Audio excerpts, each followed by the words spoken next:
Hello once again from the Prim Reaper. You know, I had any of three subjects I was planning to address this month. Not one of them was going to be talking about anything to do with abortion again, because I've already said my piece on that subject in an earlier video. But good God above, there have been some powerfully stupid takes on this, and some friends of mine brought to my attention some fruit that was so low-hanging that it had already lovingly replanted itself in the ground again to begin life anew. I couldn't resist digging it up to dissect it here for all my lovely viewers. I hope all the single 20-something guys cheering for the end of Roe v. Wade know they're never getting laid again. Like, gentlemen, you are musty. You make $35,000 a year. Your hobbies are PUBG and punching holes in the drywall when you lose at PUBG. The only reason women have ever settled for you is that they could get an abortion if you got them pregnant. With Roe v. Wade gone, women won't even look in your direction. Why would they risk 9 months of pregnancy, childbirth, and 18 years of child-rearing just for a 5-minute wienering on your floor mattress? Nobody's dick is that good. Women are going to decide that 99% of men just aren't worth it, and you're not the 1%. Get ready for a long, rough, dry spell until abortion rights are encoded in law. Okay, so while this might look like a relatively small post, there is a lot to talk about here. Let's start with the most glaringly obvious thing and work from there. Now, just as a reminder, I already talked about my views on abortion and how I feel it should be accessible in a legal and safe way, because otherwise desperate women will seek it in an illegal and unsafe way, and that's not really helping anyone. But I also want to remind everyone, especially the person who wrote this post, that there is a relatively wide range between abstinence to intercourse to pregnancy. Believe it or not, it's not just like a magic wand that you just thrash around in there and pregnancy instantly happens. In the grand scheme of things, there is a relatively narrow window in the month where conception can happen, assuming normal biological functioning in both partners. But even with all of that, there's a whole category that's not even being mentioned in here that I feel like is pretty significant to the discussion. Contraception. And a relatively wide range of contraception at that. At least for women, of course. Most of the time, it's not that difficult to visit a family doctor or walk-in clinic and obtain a prescription for birth control pills or some other kind of contraceptive method. It's even less difficult to take a stroll to the local corner store and pick up a box of condoms. Assuming the women this post is referencing are just going out looking for a 5-minute wienering with the first guy they find at the local pub, you'd think that this would be something they'd be aware of, even on the basis of avoiding becoming riddled with STIs in the first place. And I know that some folks out there will still come out and complain about a lack of equal access for all, which I'll even give you that. It would be great if multiple birth control methods were more widely available. But even barring all that, there is still the pull-out method, which, with perfect use, is comparable to condoms, and with typical use, still reduces chances of pregnancy to about 1 in 5.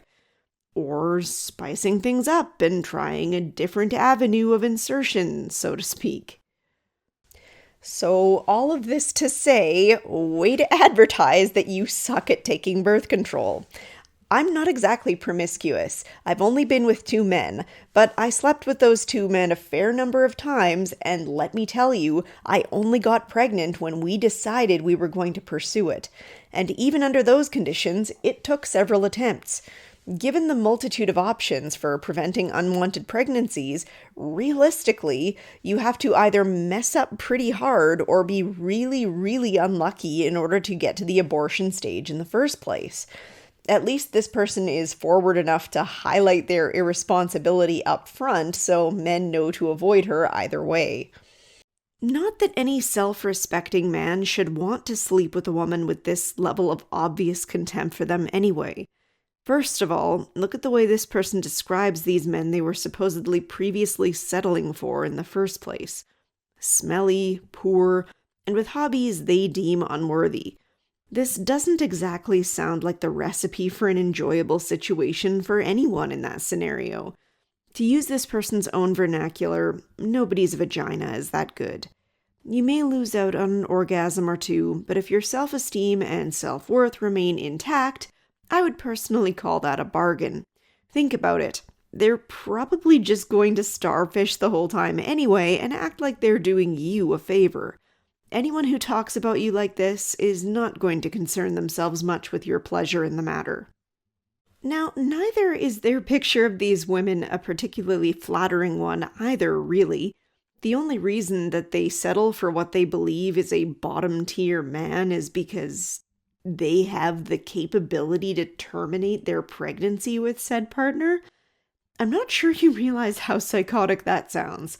Let me tell you, if you have ever entered into a relationship, or even just a physical partnership, with the sole rationale being that you could yeetus the fetus in the event that one occurred, then kindly stay away from me because that is some next-level derangement. I mean, dang, I can at least understand a woman who just feels horny, or is lonesome and looking for company, or who is even just plain bored and looking for something, or someone, to do. And to the extent that any such person is being careful and responsible about such a hookup, I can even almost go as far as to respect it. As I always say, different strokes for different folks. It's not my lifestyle, but if no one is getting hurt, go on with your bad selves. But if you're just picking the first dude out of a room, shrugging your shoulders and saying, sure, I'll let you go ahead and throw it in because I can just hoover out anything that results from it, well, way to go ahead and prove correct what every hardcore pro-lifer suspects about women seeking abortions in the first place. Realistically, not that you're giving them much else to go off of here. You're not making any intelligent arguments about the loss of Roe v. Wade and what this might mean for many women who might be negatively impacted by it. You're not talking about what an unwanted pregnancy would mean to you if one happened. Even shallower, you're not talking about any of your surely wonderful personality traits or other things you'd bring to the relationship table that men are potentially missing out on because you no longer feel comfortable entering into a partnership because of the possibility of a pregnancy occurring.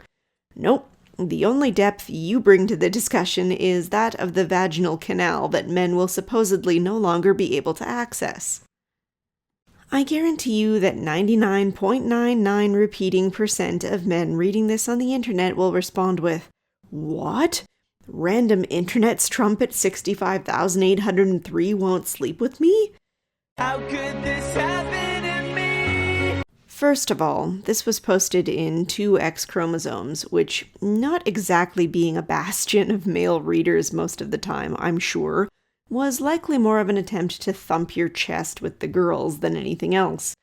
But even for the men who read it, they likely skimmed it, shrugged, hit the back button, then navigated to the next link on their Reddit is Fun app and forgot about it within 25 seconds.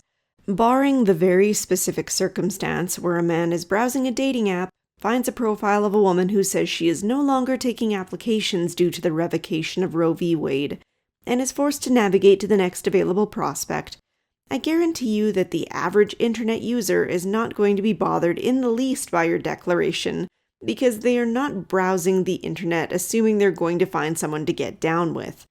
They're just trying to get their quick dopamine hit of cat photos and echo chamber opinion pieces before rolling over and going to bed. Also, this may come as a shock to you, but I don't think that most men are as in love with the idea of hookup culture as you think they are. After all, I would wager that, certainly with today's women's standards, a good solid majority of men are not just able to walk into a club and score with randoms every other night regardless of the current status of abortion laws. Not that many of them would likely want to anyway. After all, you see tons of stories of guys getting screwed over in 8 different flavors by hooking up with the wrong kind of person, so there is a growing population of men who would rather stick their shtick in a hot pocket than roll the dice with you. Your loss is not the huge bargaining chip you think it is. On that note, I love how they're talking as if the men who are supposedly cheering for the end of Roe v. Wade wouldn't be delighted to filter out the kind of women who would pursue an abortion in the event an unwanted pregnancy occurred. Have you not been paying attention? In their eyes, seeking an abortion is tantamount to murder. Therefore, if you are comfortable with murdering their prospective unborn child, again, speaking from their perspective, not mine, then why in the world do you think they would be at all sad about not being able to shack up with someone capable of that? All you're doing with a post like this is saving them time knowing who to avoid. So, what have you really accomplished in writing this post? Do you think you've changed anyone's mind? Do you think you have men quaking in their boots that they won't have the dubious honor of gaining entry into your previously relatively easily accessed pants? From much of what I've seen, you're actually achieving the opposite, and you're making yourselves look mighty silly in the process. And to take the level of embarrassment to a somehow even greater extent, you've managed not only to make yourselves look bad, but all the rest of the women too. Rather than place the focus on the responsible parents of two whose contraceptives failed, and who must now figure out how to afford an unexpected third child, or the innocent girl assaulted at a party who now has to endure a traumatic pregnancy that will forever serve as a reminder of that night, you've decided to make it all about the casual, consequence-free sex that women, and therefore men, will now be unable to enjoy. Rather than focus on anything resembling an intelligent argument for your cause, you've decided to attempt to appeal to men's baser drives and hope that they'll be desperate enough to change their minds. You know, assuming they would even tell you that they were one of the single 20-something guys cheering for the end of Roe v. Wade in the first place. A reminder that the gender split on pro-life and pro-choice attitudes is pretty close to 50-50. Meaning that your original premise is going to fall flat with all of the many women who are not in favor of having your abortion rights encoded in law. Also assuming that the 1% of men are going to be remotely interested in anyone who makes such light of both relationships with men and the responsibility that comes with sexual congress. Unfortunately enough for you, a great deal of men have gotten used to this kind of attitude from women already. So those who are all for the end of Roe v. Wade are probably seeing this as an equalizer more than anything else. That is to say, if women are less inclined to go hook up with randoms at the risk of pregnancy, then they're going to have to be more selective about their partners, and they will probably be more likely to demand a serious commitment before risking the possibility of pregnancy as well. So this post and others like it talking about the end of hookup culture is giving these guys exactly what they want.